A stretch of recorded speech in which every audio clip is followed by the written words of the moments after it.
Hey everyone, how's it going? So what am I working on now? Well, I actually have my '05 Ram here that I have to get inspected actually, and it has a check engine light. It's had a check engine light for a while, and it's for the uh, O2. I'm sorry, cat efficiency, bank one and bank two. And I've mentioned this before in previous videos, and I'm not quite sure what was going on, but in all honesty, it's been running great, and I wasn't overly concerned about it. And the reason I wasn't overly concerned about it was because where I lived before, it didn't matter. You could have a check engine light on, there was no emissions testing, it was just safety only. But where I live now, guess what? There's emissions testing. So I have to fix the check engine light. So basically it boils down to what exactly is going on. So I haven't scanned it in a while. Like I said, the truck runs great, so I haven't been concerned with it.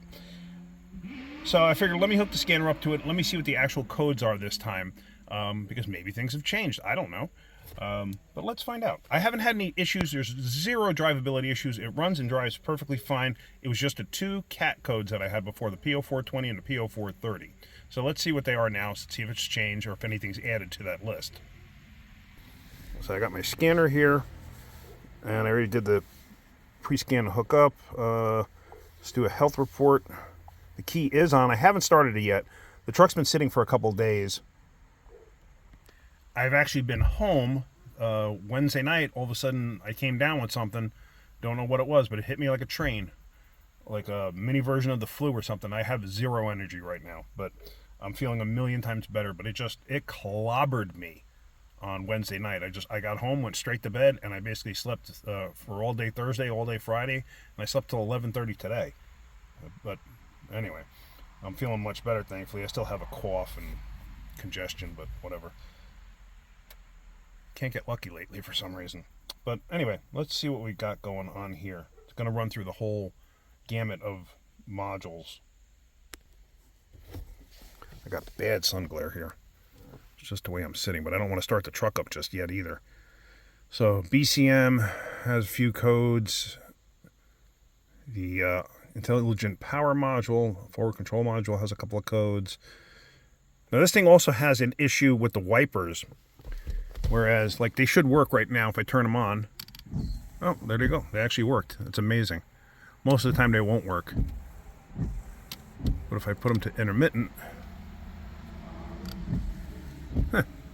how odd. They're actually working right now. Oh, see, okay. Weird. They're actually working somewhat. But other times I'll turn them on and they'll actually get stuck halfway through. Absolutely bizarre that they're working now. But when you need them, they don't work. They do work. You just have to turn them on and you don't have intermittent. So it's just odd that it's working now. Whatever. Maybe there's a code in there. I don't know. We'll find out. A lot of people have asked me about this truck. And yes, I bought this truck with 200 and... excuse me. I forgot the exact mileage. It's 215, 220, something like that. It's got 267 on it now. And when I bought the truck, yes, I paid $600 for this truck. I got very lucky when I bought it. The gentleman who was selling it, I offered him $600 for it, and he was the original owner. And actually, I didn't offer him $600 for the truck. I told him, let's come up with a price, and he says, how much do you have on you? And I actually had $600 on me. And I said, you know, what I have on me, I can give you as a deposit once we come up with a price. So he says, well, how much do you have on you? And I said, $600. He goes, I'll take that for the truck. And I was just kind of like floored. I was like really not expecting that. I figured because of the issues that this truck had and the work I was going to have to do to it, I figured he'd probably ask like $1,500, $1,800 for it. But he took, you know, $600 for the truck. Okay. So then I fixed the engine problem, which was the main problem with it. And then I had to rebuild the front end. I had to put all new rear brakes, calipers, hoses, the whole nine in the rear. I had to put 4 tires on it. So I put probably $2,000 worth of work into the truck. So I got about $2,600 into the truck. So it was still a very good deal. I'm happy with it. But yeah, so that's actually what happened, how I wound up with the truck. And I only paid $600 really to get the truck. But yeah, so, all right, let's see what we got here. Just hold on, I'm getting a message. Sorry about that. When I get a message, I can't do anything else at the time. All right, so PCM. What are my two PCM codes? No, you're not going to show me? 430 and 420 cat efficiency. Okay, kind of what I figured. Washer fluid sensor, circuit failure, don't care. Left low beam output circuit open. I think one of my new LEDs went poopy on me. Oh, there we go. Wiper park switch input performance. Yeah, there's a problem there, and I knew about that. Washer fluid sensor, don't care about. Left low beam, wiper park sense, okay. Instrument cluster, all doors unlock, output circuit shorted. I don't know what that's about. The weird thing with this truck, if you go and open the doors or anything like that, like let's say the truck's been parked all day, not even all day, for a little while, and you go to open the doors, the headlights flash, like real quick, like not like it's supposed to, like just like a blip, and then it goes away. So I'm not quite sure what the story is with that. But those are the only codes that I have. So I think what I'm going to do is I'm going to clear all my codes, and then I'm going to start this up, and I want to see what these O2s actually do. So let's go and clear DTCs. Are you sure? Yes. I'm just going to be running. That's fine. So this is going to take a minute. I'm sorry for the glare. It's just I happen to be in a bad spot, and like I said, I didn't want to start it. So let's let this do what it has to do, and then we'll come back to this. All right, so everything cleared out, but the IPM has the washer fluid level sensor circuit failure. Don't care. Really don't care. It means nothing to me. So let's start this thing up. Hang on. And now my check engine light is out. Usually it's right there. And like I said, it's been blaring for however long I've owned this truck now. So I've actually owned this truck. This December will be 2 years that I've owned this truck. And it's been a good truck, I gotta say. I like this thing. Been very happy with it, with the 4.7 and all of that. It runs and drives great. Let me turn this thing around so I'm not right in the sun here. Hang on a second.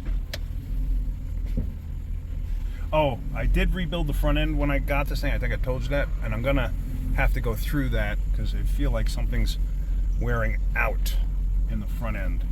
I think I've mentioned too in the past that I purchased Detroit axle front suspension rebuild kit, and I've had good luck with it in the past. And you know, which, let's see, I would have put 40,000 miles on it, which really technically is not a lot, but that is glare is terrible.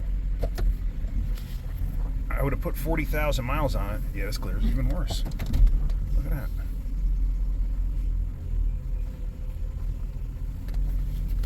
How was that? That's a little better. Okay. But yeah, so I put roughly 40,000 miles on this front end rebuild, and like I said, I think something might be going awry, but we have to see. I know I have sway bar end links that are shot, and I have to redo those. Let me grab my scanner. I want to look at a few things and go down the road.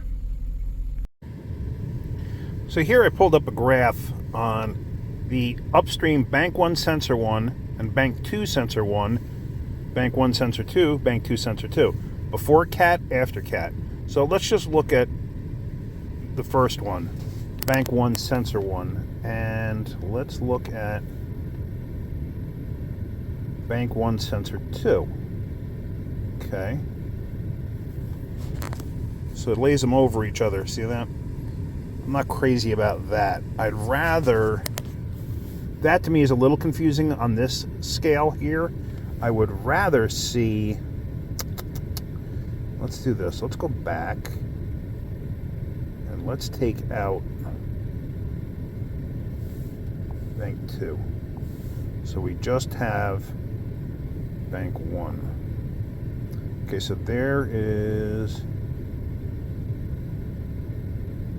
our values. Okay, so what am I looking for here? Well, what you should see, bank 1, sensor 1, you should see the upstream O2 sensor reacting similar to this, and the downstream you should see acting similar to what you see here. Oops, let's go back, sorry. Similar to what you see here in this area. If it's following, like this here, it's following the upstream O2 sensor, that means the cat's really not doing too much. So, but I see the activity itself looks pretty darn good. Like, I don't see a deteriorated activity. Like, if I saw a slow activity here, like that particular point right there, if it carried that like quite a bit, then I might be concerned about it, but I don't see that. So, what's my next step? What is my next step? There's a couple of tips and tricks to try to basically make the catalytic converter come back to life. I think I might try that just to see. I'm really curious if like a catalytic converter cleaner will actually do anything. There's a couple of different ways to go about this. So it's going to be a separate video though. So let me research this and exactly what I'm going to do, and then we're going to go ahead and we're going to do it. But like I said, another video. So for this video, it's basically just wanted to see what was going on and how the truck is reacting and what my actual readings are to determine where I'm going to go from here. Like I said, these readings actually look pretty darn good, so I don't think I need to mess with the O2s themselves. But yeah, it's just the downstream is just reacting too fast. If it was working the way it should, it would be like this upper portion here, like this. You wouldn't see all this up and down, because this is basically tracing what this is doing, and that's not good. It basically means the cat's not doing anything. So there is something there to the cat, but just not enough. Could they be plugged up? Sure. I mean, not plugged up, but could they just be like coated with carbon or whatever? Sure. And they're just not reacting like they're supposed to. I would think for how hard that I drive this thing, that if there was any carbon buildup, that it would have blown out by now. But I don't know. All right. Well, like I said, I'm going to leave this video at that. We're going to figure out what we're going to do. If you have any suggestions on what to do, put it in the comments. Let me see what you guys, what would you guys do? Here, that's perfect. What would you guys do? Let me know in the comments what you guys would do. And let's try a few things and see what happens. This is a perfect example. I got to get it to pass inspection, so let's do it. Because this is what we would do on our own cars, right? So let's do it. All right, guys, hopefully you're getting something out of my videos. If you are, hit that like button. If you could, please subscribe. All right, have a great day. Keep wrenching. Real quick, for you guys that out there say, oh, you didn't drive it up the road or anything like that and got the cats nice and hot. Let me just show you something. I did go up the road just now. And we're back. So that's what we're reading. So it is absolutely following the front O2. And that's a good reading. So I'm happy with that. So the cat's just absolutely doing nothing. So it'll throw a check engine light in no time at all. And I'm holding the RPMs up, as you can see.